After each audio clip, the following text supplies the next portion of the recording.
are you? Minister of propaganda?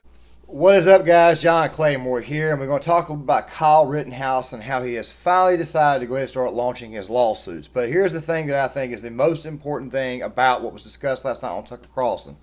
Yes, I know I said thing a few times, but who the hell cares? Basically, what he's decided to do is get together and create an organization for media accountability, which, by the way, is sorely needed, especially considering the fact that our media is, for the most part, sensationalized, and, of course, it's full of basically just talking heads, almost like WWE wrestling, and a lot of times they miss over some very, very, very important facts. It's almost like the boy who cried wolf. And don't worry, guys, I'll be making a video later on today on my second channel, Commander 33, to talk about how I got to eat a little bit of crow about this Russia situation, because the media has blown that situation up so daggone much that some of us who thought that Putin would not go into Ukraine may have gotten that one a little bit wrong, because we can't trust our media nowadays. Like I said before, go and read the book or go and read the story, The Boy Who Cried Wolf. That's exactly what our media is doing. Now back to Kyle. Kyle Rittenhouse, as you guys know, was basically slandered by anybody and everybody in the mainstream media. Some of the biggest figures, people on television like Whoopi Goldberg, sports stars like LeBron, of course, Cenk Uygur at TYT. By the way, TYT still continues to slam him. And I had a feeling, and I mentioned this in another video, that eventually the media would be held accountable. And I'll be talking about why it is that Kyle has got to do this and why he is doing this. But let's go ahead and roll the first part of his segment from Tucker Carlson last night and let him explain for yourself. Prison a kid for the rest of his life, who's going to hold the liars accountable? Kyle Rittenhouse, understandably, has thought a lot about this. He joins us tonight to explain his plan going forward. Kyle, thanks so much for coming on tonight. I can't think of many people who've been at the receiving end of this much sinister lying from so-called news organizations as you have. How are you going to respond?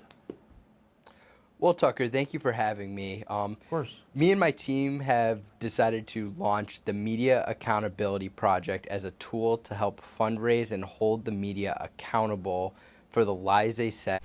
Like I said, great. I am glad somebody has finally decided to hold the media accountable. And here are the reasons why Kyle has got to hold the media accountable. And Tucker Carlson may have explained in that clip right there, or actually in the next clip, further expand on this. Kyle lives in Antioch, Illinois. Okay, it's a very, very small town outside of Chicago. It's about 20 minutes away from Kenosha. Of course, we all know the story now of what actually happened that night in Kenosha and why he was originally there. We don't have to rehash that. But I made a point in a previous video that Kyle would be put in a situation to where, and of course, we had the whole Arizona State University ordeal where they protested him showing up. By the way, they sort of rescinded that, where Kyle may have a problem getting a job somewhere in the future. His family is basically marked. I mean, the boy's mother, of course, she's going to be attacked. The boy's entire family, not just his mother, probably his father, his grandmothers, his grandparents, his aunts, and his uncles. Anybody who knows him is probably in the crosshairs of the mainstream media, and they have been for a while. Now, the media has been quiet on this front for the most part because they know something is about to happen. So with that out of the way, let's go ahead and roll the second clip of who Kyle exactly plans to hold accountable. Be honest, but I don't want to see anybody else have to deal with what I went through, so I want to hold them accountable for what they did to me, because I don't want to see anybody have to go through what I went through. Yeah, I mean, they tried to imprison you for the rest of your life. It wasn't coverage, it was advocacy. You have a lot of potential targets to sue yourself. Will you be suing any of these news organizations, and if so, when? Well, right now we're looking at quite a few politicians, celebrities, athletes. Whoopi Goldberg's on the list. She called me a murderer after I was acquitted by a jury of my peers. She went on to still say that. And there's others. Don't forget about Cenk from the Young Turks. He called me a murderer before verdict and continues to call me a murderer. Interesting. And what about the people who called you groundlessly a white supremacist, which makes it pretty hard to get a job for the rest of your life if you're a white supremacist? Will you be responding to them? Absolutely. We are going to hold everybody who's lied about me accountable, such as everybody who's lied, called me a white supremacist. Yeah. They're all going to be held accountable, and we're going to handle them in a courtroom. Kyle Rittenhouse, I appreciate your announcing that tonight, the Media Accountability Project, and of course we're rooting for justice as we always are, so thank you very much. Good to see you. Thank you, Tucker. And if anybody wants to help join us in this battle, they can donate at tmap.org. Whoopi Goldberg, Cenk Uygur, some of those athletes, of course. There's probably a lot of them. I'd say LeBron James is probably the largest high-profile one. I think we all remember that text message that he had, which I think he's deleted, of him basically making fun of Kyle while he was crying on the stand. Of course, that right there wasn't even really tears. That right there looked to be more along the lines of the beginning stages of a panic attack. I know this because I have had them before, or I've had an anxiety attack. So I kind of have an idea of what he was going through when it comes to that right there. I mean, the boy shouldn't have had to go through all that. As a matter of fact, the trial, in my opinion, it shouldn't have even got to trial. I think the evidence was too, I think the evidence was so, well, let's say the evidence of his guilt was so flippantly terrible that they could have just dismissed the case from the start, which, by the way, I think is what they should have done to begin with. Like I said, shouldn't have even gone to trial.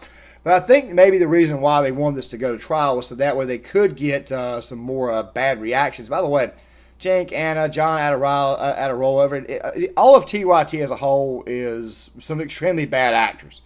I mean, they're terrible. They're horrible. They're of the Blame America crowd, and they're of the mindset of blame anything that is white, anything that is American. I mean, you guys see right here this placard, the Second Amendment. Now you see why it's so important. You see, in my personal opinion, the actual win, the actual Kyle Rittenhouse actually being pronounced not guilty, was actually a victory for the Second Amendment and self-defense, because that case was all about self-defense. Go back and look at it. I know some lefties are going to be a little bit triggered. I don't really care if they're triggered. They're mostly whiny little babies anyways. So why the hell should I care about triggering them?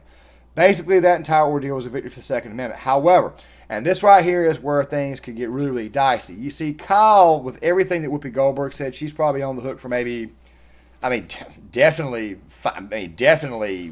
8 figures. Definitely over $10 million. Joy Behar also said some really, really nasty things. She's on the hook for money too. ABC News misreported. They're on the hook for money. Washington Post, they're on the hook for money. Who else? The list goes on and on and on. Like I said, TYT, every single online leftist out there who bashed Kyle Rittenhouse. Now, some online leftists, one of them, of course, was Destiny, actually defended Kyle or came to the actual epiphany he did. Now, I could go through everything, anything and everything about what TYT said about Kyle Rittenhouse. I'm not going to do that because that library has got too much bullshit to go through. However, I will direct you to another YouTuber, Sean Fitzgerald, and I will even place a couple of videos in the comment section of these videos, and maybe 1 or 2 in the actual description box, for you guys to check out some of his takes that he had on them. Of course, he sort of dedicates himself to going after TYT and their bullshit. I, on the other hand, am not even subscribed to TYT. I know of them. But like I said before, the library that they have has just got too much bullshit, and there's just not enough shovels to actually shovel it out, if you guys know what I'm saying. I highly advise you guys to take a look at those videos, and highly advise you guys to take a look at the insults and the lies that were told about Kyle.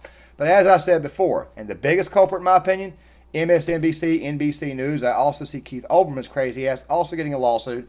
I think just about anybody and everybody, from LeBron James all the way down to friggin' Cenk Uygur's friggin', I guess, mistress or whatever, male mistress or whatever the hell it is. I'm pretty sure that everybody is going to get a lawsuit here soon. I'm pretty sure everybody's going to have to pay. Really, really quick, guys, I just wanted to go ahead and throw this video out here. John Claymore here. If you like the content, hit that like button, subscribe, share the video, sign off in the comment section, and I'll see you guys later. Oh, thank God. Sorry about that.